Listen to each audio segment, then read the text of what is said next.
हर साल चिकित्सा, भौतिकी, रसायन विज्ञान, साहित्य, शांति और अर्थशास्त्र के क्षेत्र में नोबेल पुरस्कारों की घोषणा की जाती है।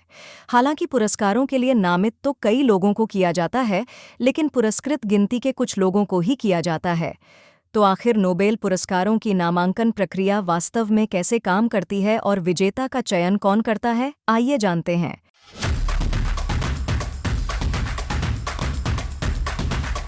सबसे पहले समझते हैं कि नोबेल पुरस्कार के लिए लोगों का चयन कैसे किया जाता है।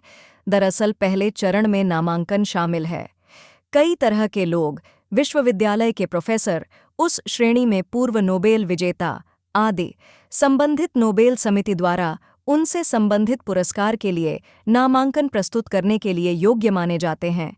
सभी 6 पुरस्कारों के लिए पात्रता और प्रक्रिया अलग-अलग है। उदाहरण के लिए, राष्ट्राध्यक्ष और राष्ट्रीय विधानसभाओं और राष्ट्रीय सरकारों के सदस्य शांति पुरस्कार के लिए नामांकन भेज सकते हैं, जबकि स्वीडन, डेनमार्क, फिनलैंड, आइसलैंड और नॉर्वे के विश्वविद्यालयों और कॉलेजों में प्रासंगिक विषयों के स्थायी प्रोफेसर अर्थशास्त्र पुरस्कार के लिए नामांकन भेज सकते हैं।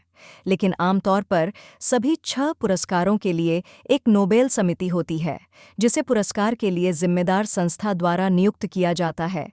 समिति सैकड़ों प्रस्तुतियों का मूल्यांकन करती है और एक शॉर्ट लिस्ट तैयार करती है। नोबेल संस्थान के स्थायी सलाहकार, जो विषय विशेषज्ञ होते हैं, उन पर विचार करते हैं। विशेषज्ञ रिपोर्ट प्रस्तुत किए जाने के बाद नोबेल समिति सबसे संभावित उम्मीदवारों पर चर्चा करती है। अक्टूबर में पुरस्कार की घोषणा से पहले समिति सितंबर में निर्णय पर पहुंचती है। यह अपने चयन में सर्वसम्मति प्राप्त करने का प्रयास करती है।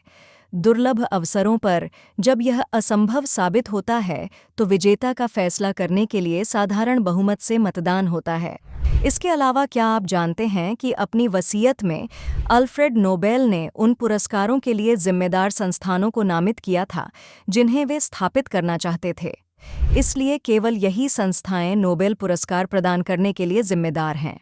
भौतिकी और रसायन विज्ञान में नोबेल पुरस्कार के लिए royal Swedish academy of sciences, physiology या मेडिसिन में नोबेल पुरस्कार के लिए स्वीडन का कारोलिंस्का इंस्टीट्यूट, साहित्य में नोबेल पुरस्कार के लिए स्वीडिश एकेडमी, नोबेल शांति पुरस्कार के लिए नॉर्वेजियन संसद द्वारा निर्वाचित 5 व्यक्तियों की समिति और बिनार्थिक विज्ञान पुरस्कार के लिए royal Swedish academy of sciences.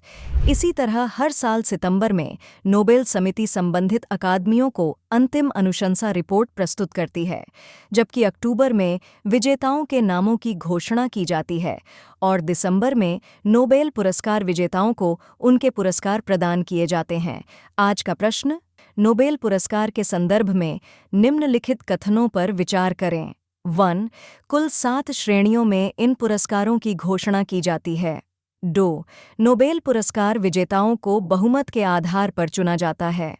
3. अर्थशास्त्र के क्षेत्र में नोबेल पुरस्कार के लिए royal Swedish academy of sciences उत्तरदायी होती है। ऊपर दिए गए कथनों में से कौन सा सही है? ए. केवल 1 और 3, केवल 2 और 3, सी. केवल 1 और 2, डी. 1, 2 और 3। अपना उत्तर कमेंट में दें।